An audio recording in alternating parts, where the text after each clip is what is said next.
Hello students, good morning everybody.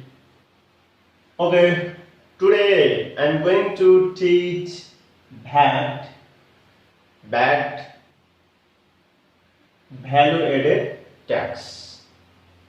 VAT is a types of tax, understood?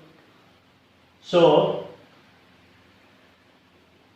a tax is a financial charge, understood? Value added or VAT is a tax. And you know a tax is a financial charge or other levying imposed upon a taxpayer by a state. The government does not have its own money. Tax एउटा के छ भनेपछि financial charge हो। हामीले जुन यो tax बुझाउँछौँ त्यो हामी कसलाई बुझाउँछौँ त गभर्नमेन्टलाई, understood? Then tax is a financial charge or other levy imposed upon a taxpayer by a state. हामीले यो ट्याक्स किन पेड गर्छौँ? किनभने गभर्नमेन्टसँग उसको आफ्नो कुनै पैसा हुँदैन, मनी हुँदैन। The government does not have its own money. It's receipts come from individual income tax, corporate income tax, estate and gift tax, understood? Education service tax, excise tax, etc. all are tax. यो ट्याक्सहरुबाट गभर्नमेन्टले amount collect गर्छ, जुन अमाउन्टले गभर्नमेन्टले के गर्छ भनेपछि हामीलाई कुनै माध्यमद्वारा फेरि फिर्ता गरिदिन्छ, ब्याक गरिदिन्छ। The tax we pay to the state are used by government for transport, education, health, law and order, culture, civil service, trade and industry, etc. यिनीहरुमा फेरि गभर्नमेन्टले लगानी गर्छ। जुन ट्याक्स हामीले पे गर्छौं सरकारलाई, गभर्नमेन्टलाई, त्यो ट्याक्स फेरि हामीमा नै लगानी गर्छ। कसरी लगानी गर्छ भनेपछि ट्रान्सपोर्ट, जस्तै वे बनाउँदाखेरि, वे मर्मत गर्दाखेरि त्यसमा जुन पेड गर्नुपर्ने गभर्नमेन्टले पेड गर्छ। जस्तै हामीलाई हेल्थको लागि जस्तै ट्रान्सपोर्ट भयो, एजुकेसन भयो, etc.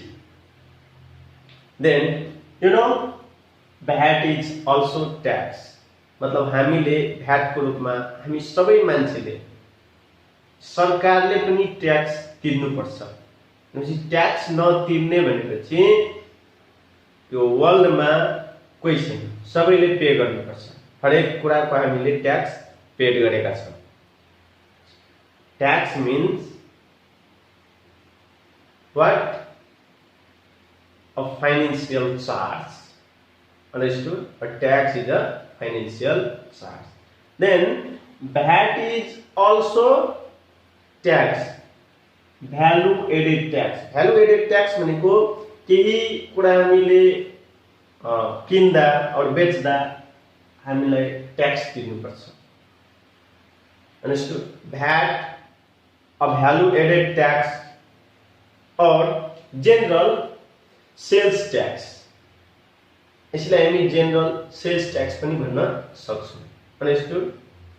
VAT is a value added tax or general sales tax, understood? Then a general sales tax is a form of consumption tax. यो एउटा कन्जम्पसन ट्याक्स हो, understood?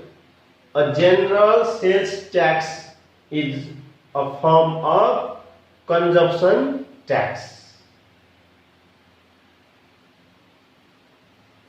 So so it is a tax on consumer spending. Understood? VAT is levied on the cost of goods and service.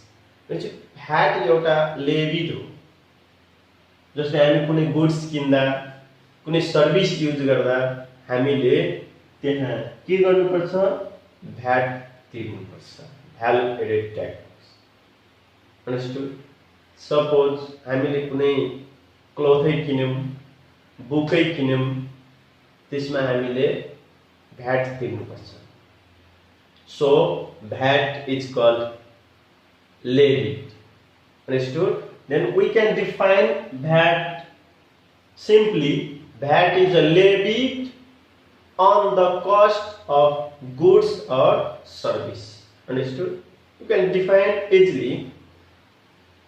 VAT is levied on the cost of goods and services. Understood? Okay. Then VAT means value added tax. Understood? Value added tax depend on selling price or cost of goods. Suppose SP of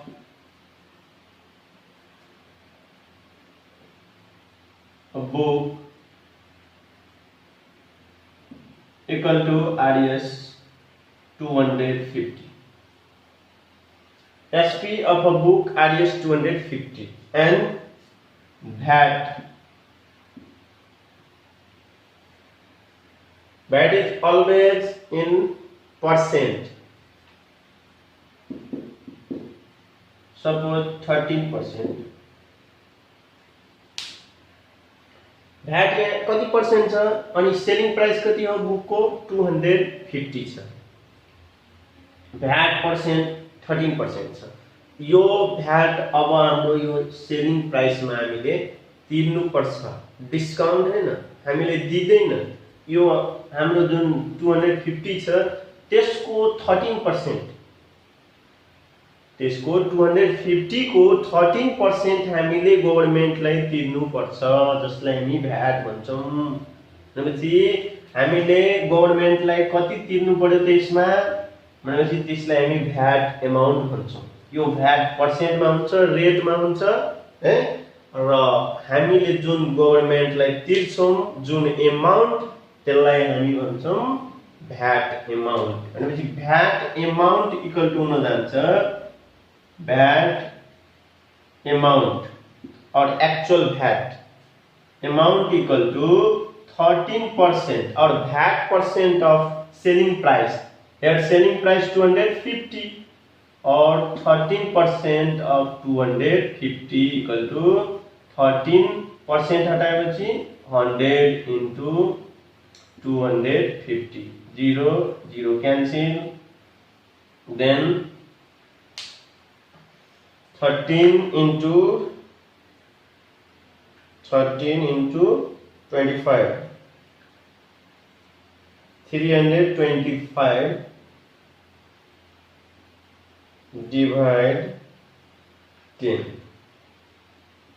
32.5 RS 32.5। भनेपछि हामीले यतिको किनेको book यति हामीले सरकारलाई तिर्नु पर्ने हो, यो गभर्नमेन्टले लिने हो यो amount, VAT of amount.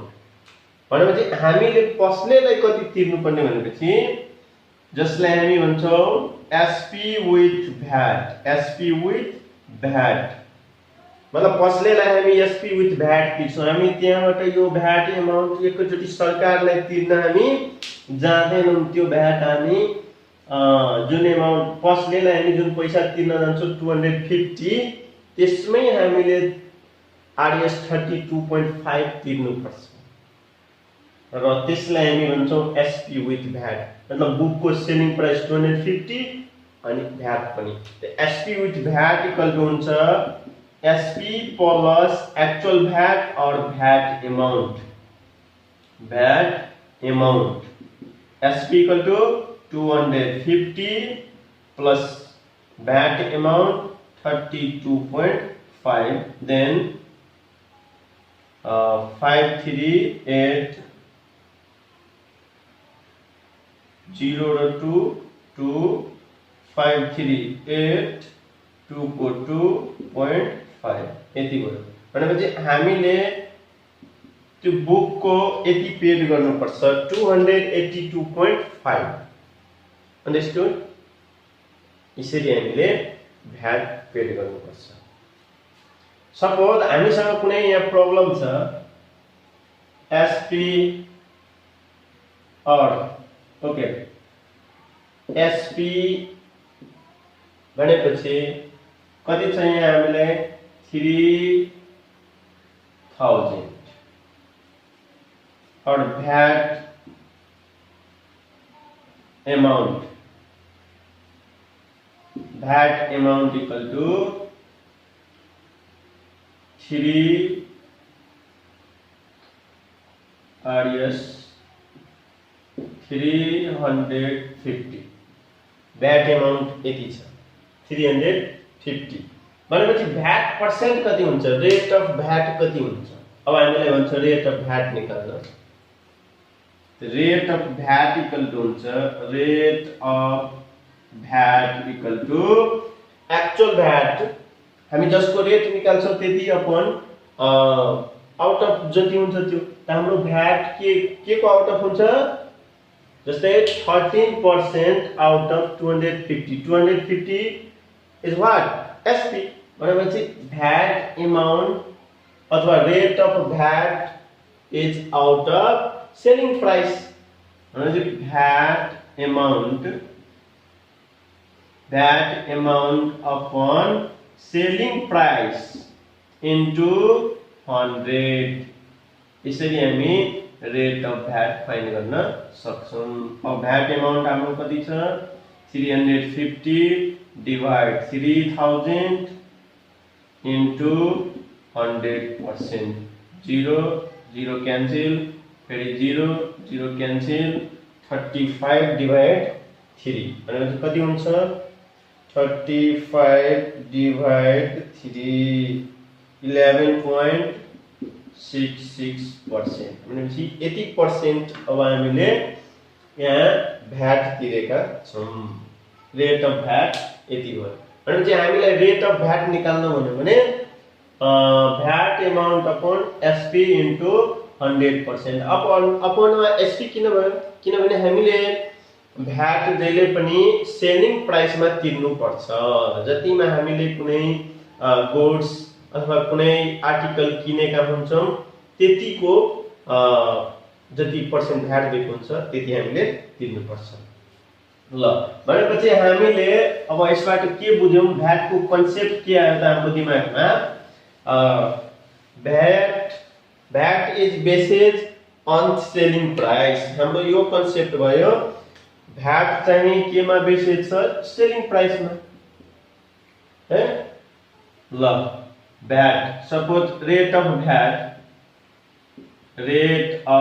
VAT equal to something percent छ। ल x%। अनि सेलिङ प्राइस भनेपछि एसपी सेलिङ प्राइस एसपी यति छ। भनेपछि हामीलाई अब के चाहिन्छ त्यो फर्मुला हामीले बुझ्नुपर्छ, आफै कन्सेप्ट राख्नु। जस्तै rate of VAT or VAT percent given छ भने त्यतिखेर हाम्रो भ्याट अमाउन्ट इक्वल टू के हुन जान्छ, भ्याट अमाउन्ट भन्यो भने जसलाई हामी एक्चुअल भ्याट पनि भन्छौं, एक्चुअल भ्याट इक्वल टू के हुन जान्छ त VAT percent of selling price. किन हुन्छ VAT percent of selling price, किनभने यो भ्याट लिएको छ सेलिङ प्राइसमा भ्याट हुन्छ। भ्याट पर्सेन्ट केमा हुन्छ त सेलिङ प्राइस बेसिस। भनेपछि VAT percent of selling price actual VAT. अब एसपी विथ भ्याट हुन्छ, एसपी विथ भ्याट यो भनेको एसपी र भ्याट दुईटै, एसपी मा भ्याट एमाउन्ट हामीले लिनुपर्ने हो भनेपछि SP plus SP with VAT means SP plus actual VAT or VAT amount, VAT amount SP with VAT भनेको एसपी प्लस भ्याट एमाउन्ट। अर्को आउँछ हाम्रो rate of VAT or VAT percent equal to VAT amount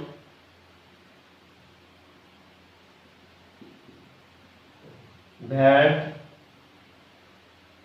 amount upon SP into 100%। यसरी हामी rate of VAT find गर्न सक्छौं। Understood? अब तपाईहरु बुझिसक्नु भएको होला भ्याट एमाउन्ट भनेको एक्चुअल भ्याट यानी VAT percent of selling price, SP with VAT भनेको SP plus VAT amount, rate of VAT or VAT percent भनेको VAT amount upon SP into 100%। यसरी हामी निकाल्न सक्छौं। ल अनि जहिले पनि भ्याट कुन एसपी मा कुन सेलिङ प्राइस मा कहिलेकाहीँ डिस्काउन्ट दिएको हुन्छ है, त डिस्काउन्ट दियो भने डिस्काउन्ट आफ्टर डिस्काउन्ट हामीले भ्याट लिने हो। अन्डरस्टुड? किनभने सरकारले हामीलाई डिस्काउन्ट दिँदैन ट्याक्समा, जुन ट्याक्स हामीले सरकारलाई बुझाउनु पर्ने हो 13%, 15%, त्यसमा सपोज हामीले गभर्नमेन्टलाई 1500 ट्याक्स यानी भ्याट बुझाउनु पर्ने हो भने यसमा 1 पैसा पनि 1 पैसा पनि डिस्काउन्ट गरिदैन।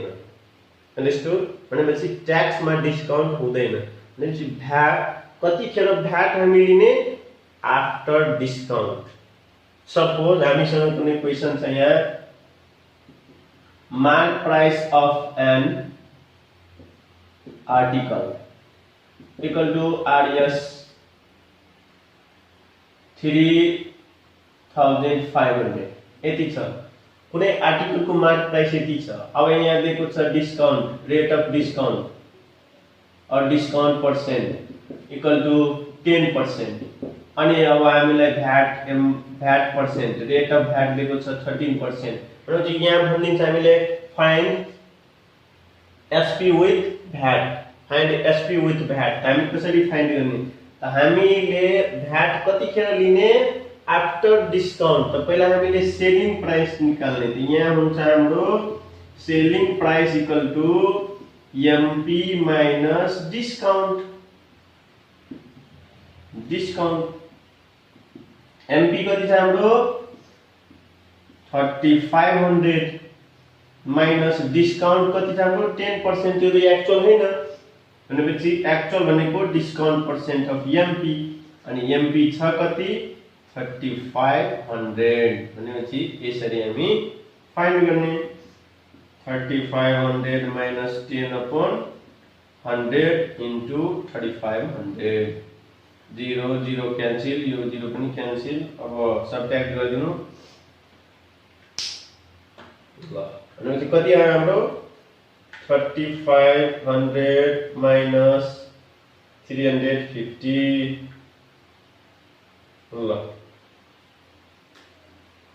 आरएस 3150 यति भयो हाम्रो सेलिङ प्राइस यानी प्राइस आफ्टर डिस्काउन्ट यति हुन्छ 3150। अब हामीले भ्याट लिने हो SP with VAT. SP with VAT भनेको SP plus VAT amount. Now SP with VAT equal to SP plus VAT amount. अब एसपी हाम्रो कति आयो 3150 प्लस भ्याट एमाउन्ट कति छ, भ्याट पर्सेन्ट छ हाम्रो यहाँ गिभन, भ्याट एमाउन्ट छैन। त भ्याट एमाउन्ट भनेको के छ, भ्याट पर्सेन्ट अफ एसपी भनेपछि भ्याट पर्सेन्ट 13 हो, 13% अफ एसपी, एसपी छ 3150। अब यसको हामीले 13% निकाल्दिने इक्वल टु 3150 प्लस 13/100 इन्टु 3150। अब कति हुन्छ हाम्रो 3150 into 13 divide 100 plus 409 equal to 3150 plus 409.5 यति आयो भ्याट एमाउन्ट। अब एड गरिदिने प्लस 3150 इक्वल टु RS 3559.5 यति हामीले तिर्नु पर्ने हो। आर्टिकलको प्राइस कति छ 3500, डिस्काउन्ट हामीले कति दियो 10%, भ्याट कति दियो 13%, अनि अब हामीले पेड गर्नुपर्ने 3559.5 यति पैसा हामीले पेड गर्नुपर्छ। अनि भ्याट एमाउन्ट हाम्रो कति आएको थियो 409.5। यसरी अन्डरस्टुड। भनेपछि भ्याट जहिले पनि सेलिङ प्राइसमा बेसेड हुन्छ र भ्याट हामी सेलिङ प्राइसमा लिने। Clear? Okay, this much for today. Thank you, bye by.